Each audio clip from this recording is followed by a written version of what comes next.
ఉపాధి హామీ చట్టంలోని మార్పులను వ్యతిరేకిస్తూ ప్రజా సంఘాల ఆధ్వర్యంలో ఈ నెల 20వ తేదీన జిల్లా కలెక్టర్ కి వినతి పత్రం ఇవ్వాలని, మండల కేంద్రాల వద్ద, సచివాలయాల వద్ద నిరసన కార్యక్రమాలు చేపట్టాలని వ్యవసాయ కార్మిక సంఘం రాష్ట్ర ఉపాధ్యక్షులు గంగారపు పిలుపునిచ్చారు. రోజ్గార్ యోజన మిషన్ పేరుతో ఈవేళ ఒక పథకాన్ని, ఒక పేరుని ప్రవేశపెట్టింది. ఈవేళ ఆ పేరులో గ్యారంటీ ఉపాధి హామీ అనేది రద్దు చేసింది. అలాగే ఈవేళ ఉపాధి హామీ చట్టాన్ని పూర్తిగా తుంగలో తొక్కే విధంగా చట్టంలో అనేక మార్పులు చేసింది.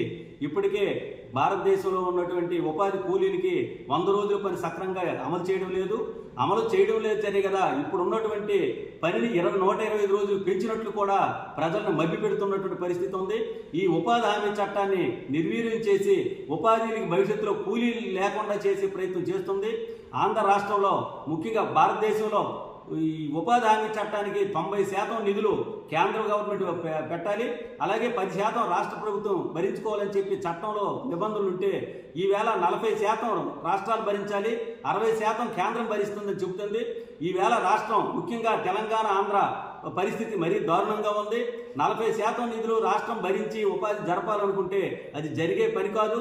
ఇప్పటికే కేంద్రమే ఈ ఉపాధి హామీ నిధులు మొత్తం భరిస్తుంటే 6 నెలల కాలం పాటు ఉపాధి వేతనాల బకాయిల్లో ఉన్నాయి. అనేక విధాలుగా వ్యాపుల పేరుతో ఈవేళ ఉపాధి పనిని తగ్గిస్తున్న పరిస్థితి ఉంది.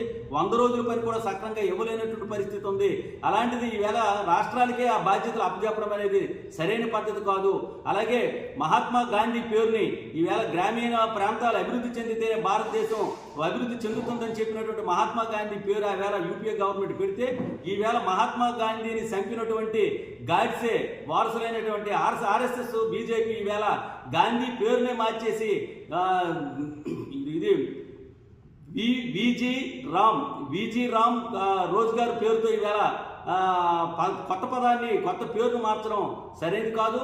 పేరు మార్చడం వల్ల ఉపాధి హామీ కూలీలకి ఏమి ఒరిగింది ఏమి లేదు. కాబట్టి ఉపాధి హామీ చట్టాన్ని ఈవేళ కొత్తగా పెట్టినటువంటి బిల్లుని పూర్తిగా రద్దు చేయాలి, బిల్లును ఉపసంహరించాలి. ఆంధ్ర రాష్ట్రంలో ఉన్నటువంటి వైసీపీ కానీ, జనసేన కానీ, తెలుగుదేశం పార్టీ దీన్ని పూర్తిగా వ్యతిరేకించాలి.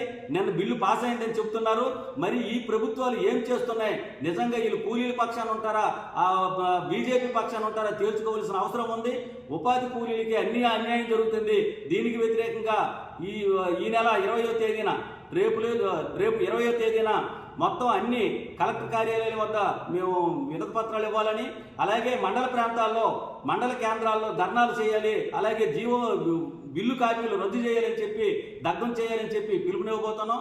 ఈ కార్యక్రమం ఉపాధి కూలీలు, అలాగే అనేక మంది మేధావులు, పెద్దలు దీని మీద ఆలోచన చేసి ఈ ఉద్యమానికి పూర్తి సహాయ సహకారాలు అందించాలని చెప్పి మేము ప్రజలకు విజ్ఞప్తి చేస్తున్నాం. బీజేపీ చేస్తున్న ఈ కుట్రని ప్రజలందరూ ముక్త కంఠంతో ఖండించాలని చెప్పి మేము పిలుపునిస్తున్నాం. ఈవేళ రైతు సంఘం, సిఐటియు, కౌలు రైతు సంఘం, ఆంధ్రప్రదేశ్ వ్యవసాయ కార్మిక సంఘం ఆధ్వర్యంలో రాష్ట్ర వ్యాప్తంగా ఈ పిలుపులు ఇవ్వబోతున్నాం. 20వ తేదీన రాష్ట్ర వ్యాప్తంగా కార్యక్రమాలు జరుగుతున్నాయి. రేపు కలెక్టర్ గారికి వినతి పత్రం ఇస్తే ఇదంతా ప్రజలు గమనించి ఈ ఉద్యమాలని బలపరచాలని మేము కోరుకుంటూ సెలవు తీసుకుంటాం. నా పేరు గంగారపు సింహాచలం, ఆంధ్రప్రదేశ్ వ్యవసాయ కార్మిక సంఘం రాష్ట్ర ఉపాధ్యక్షుడు.